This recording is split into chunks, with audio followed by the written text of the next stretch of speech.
Hoje nós vamos resumir a parte 2 da obra de John Rawls, Uma Teoria da Justiça. A parte 2 intitula-se Instituições. Capítulo 4, Igual Liberdade. Capítulo 5, Ações Distributivas. Capítulo 6, Dever e Obrigação. Da posição original surgem primeiro os princípios da justiça, que devem ser trabalhados sempre de forma lexical. Em seguida, inicia-se a sequência dos 4 estágios, que dará origem às instituições básicas da sociedade, visando a concretude dos princípios de justiça. O primeiro estágio é voltado à posição original pela qual as pessoas escolhem os princípios básicos que nortearão a manifestação pública da justiça para a sua sociedade, as fazendo por trás do véu da ignorância.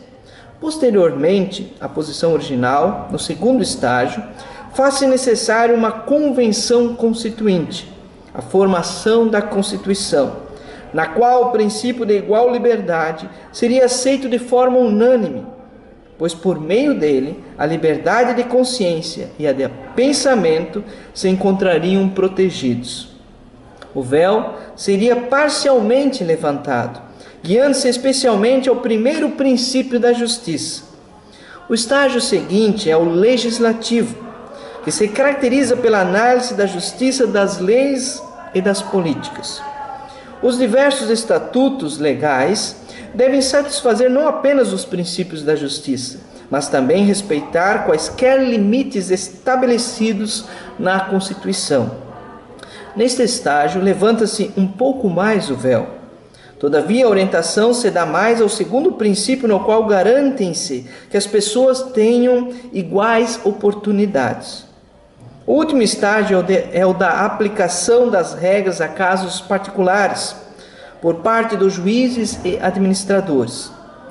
Nesse estágio, não se observa qualquer vestígio do véu da ignorância, pois são as circunstâncias de cada caso concreto que deverão ser examinadas pelos aplicadores do direito, tendo em vista os princípios de justiça.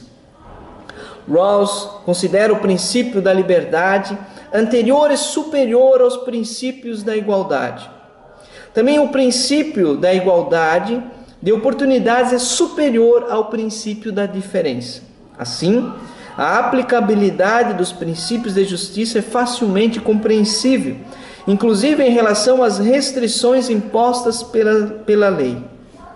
Devem essas ser aplicadas visando a ordem lexical dos princípios para que as liberdades e iguais oportunidades para todos os cidadãos seja salvaguardada. Segundo as palavras de Rawls, a liberdade é governada pelas condições necessárias à própria liberdade. Quando injustiças aparecem, vê-se necessário saná-las, mas sem ferir a própria idoneidade da justiça. Portanto, a estabilidade da justiça torna-se imprescindível. A estabilidade de uma sociedade justa não significa que ela deve ser imutável, mas que mesmo que haja mudanças que venham a ameaçar a justiça, a sociedade deve ser capaz de manter a sua fidelidade aos princípios de justiça e às instituições que a suportam. Assim, os princípios de liberdade levam aos princípios de responsabilidades, ou seja, a Constituição e o Poder Executivo e Legislativo que dela emanam devem promover a estabilidade da justiça, sendo as próprias sanções apenas mecanismos de estabilidade. Segundo Rawls, a força da justiça como equidade surgirá a partir de 2 coisas: o requerimento que todas as desigualdades serão justificadas em favor dos menos favorecidos e tendo a liberdade como prioridade. Devido a tais considerações, ler-se-ia o princípio. Primeiro princípio: cada pessoa deverá ter direito ao mais extensivo sistema total de liberdades básicas, iguais, compatível com o sistema similar de liberdade para todos.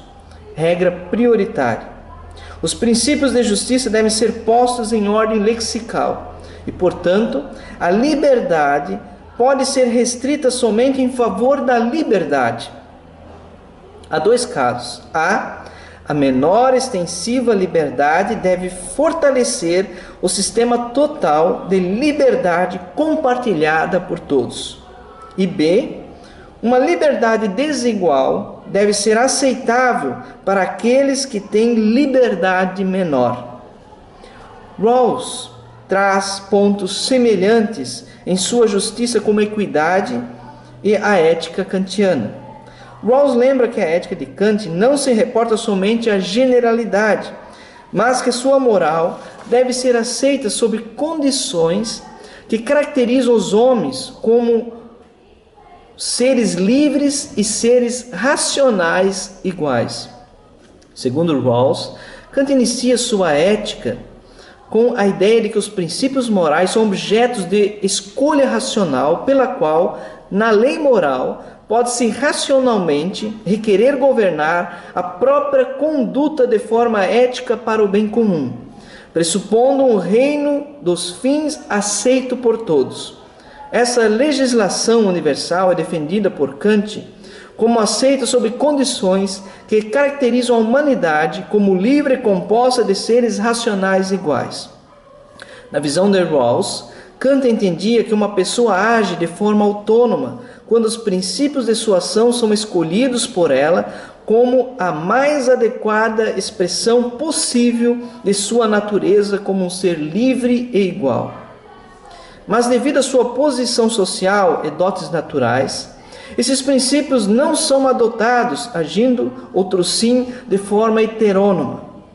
Rawls vê o véu de ignorância como possibilidade de privar cada um de agir de forma heterônoma, levando-os aos princípios de justiça. Para tanto, a justiça como equidade acrescentaria valorosa contribuição à ética kantiana, conduzindo-a a um viés prático, social e institucional. A autonomia pregoada por Kant assemelha-se ao caráter do desinteresse da posição original, levando a uma motivação racional pela qual cada um escolherá a alternativa autônoma como melhor opção de justiça. Para Rawls, seus princípios de justiça fazem cada um reconhecer o self numênico kantiano, levando-o a reconhecer praticamente sua natureza livre e igual. Em outros termos, Rawls dá uma contribuição ao formalismo kantiano, guiando-o a um viés prático. Em breves palavras, Rawls faz que o self numênico de Kant, que é o epicentro da ação para este, possa reconhecer praticamente tanto a natureza livre e igual, como levá-lo a criar princípios de justiça que venham a garantir tal natureza na sociedade como um todo. O self numênico é transformado em self coletivo. Para que os princípios acordados na posição original recebam um viés prático, torna-se necessário fidelidade e estabilidade. Um sistema justo deve gerar seu próprio suporte. Isso significa que esse deve ser de tal forma organizado que traga aos seus membros um sentido de justiça correspondente, um desejo efetivo para agir de acordo com as regras estabelecidas em razão da justiça. As próprias instituições não devem ser apenas justas, mas serem edificadas de tal forma a encorajar a virtude da justiça aos seus membros. Para Rawls, a economia deveria ter papel importante na construção da justiça, pois seu viés prático deveria dar testemunho da justiça, proporcionando oportunidade para todos, visando um mútuo crescimento econômico. A fim de organizar a ordem lexical e expô-las com mais clareza, Rawls a formula de forma completa, incluindo formulações anteriores. Assim, então, fica disposto. Primeiro princípio: cada pessoa deverá ter um igual direito a uma maior extensão dos sistemas total de iguais liberdades básicas compatíveis com um sistema similar para todos. Segundo princípio: desigualdades sociais e econômicas devem ser organizadas de forma que seja a. Para o maior benefício do menos favorecido, consistente com o princípio da justiça econômica, e b. ligada aos ofícios e posições abertos para todos sob condições de justa equidade de oportunidade. Primeira regra prioritária: prioridade da justiça. Os princípios de justiça podem ser restritos somente em benefício da liberdade. Há dois casos. A. Uma menor extensiva liberdade deve fortalecer o sistema total de liberdades compartilhada por todos. B. Uma liberdade desigual deve ser aceitável para aqueles que têm liberdade menor. Segunda regra prioritária: a prioridade da justiça sobre a eficiência e bem-estar. O segundo princípio da justiça é lexicalmente prioritário ao princípio da justa oportunidade e prioritário ao princípio da diferença. Há dois casos. A. Uma desigualdade de oportunidade deve aumentar a oportunidade daqueles com menos oportunidades. B. Uma taxa excessiva de poupança deve ser equilibrada a atenuar as dificuldades dos que carregam este fardo. Rawls vê a necessidade de ligar esses princípios ao dever natural e à obrigação aos indivíduos com o propósito de tornar sua teoria completa. O dever natural teria o objetivo de suportar e promover as instituições justas. Esse dever possui duas partes. Primeiro, devemos cumprir e realizar nossa partilha em instituições justas quando existem e se aplicam a nós. Em segundo lugar, devemos ajudar no estabelecimento das organizações quando elas não existem, pelo menos quando isso pode ser feito com pequeno custo por nós mesmos. Assim, para Rawls, o indivíduo tem um dever natural de agir e promover uma sociedade justa, cuja melhor alternativa racional se encontra nos princípios de justiça. Como cidadão racional ou legislador, a pessoa deverá suportar e favorecer os estatutos que melhor se conformam aos princípios de justiça. Segundo Rawls, cidadãos não estariam ligados a nenhuma instituição justa se eles não tiverem aceitado ou continuem aceitando seus benefícios. A fim de fortalecer os laços da justiça como equidade, Rawls fomenta o dever natural do respeito mútuo, pelo qual respeitamos uns aos outros como pessoas morais, como pessoas com senso de justiça e uma concepção do bem. Assim, o respeito mútuo é visto de várias formas.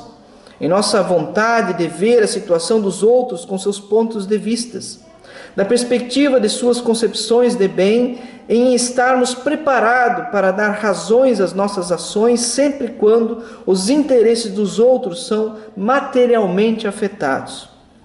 Os deveres naturais dão suporte evidente à justiça como equidade, pois trabalham para a cooperação mútua e crescimento de todos. Eles não fazem acepção de pessoas e evidenciam a justiça. Todas as vezes que a injustiça prevalece, os indivíduos teriam o dever, o direito de questionar e desobedecer. A violação do princípio de igual liberdade é então o objeto mais apropriado da desobediência civil. Isto posto, segue-se a lógica da responsabilidade como cidadãos de promover e sustentar a justiça como equidade, pela qual a liberdade e a igualdade sejam as vigas mestras que dão sustentação à concepção de justiça.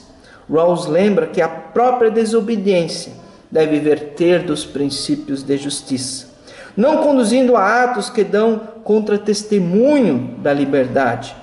Assim, disposição geral de se engajar em uma desobediência civil justificada introduz estabilidade em uma sociedade bem organizada ou quase justa.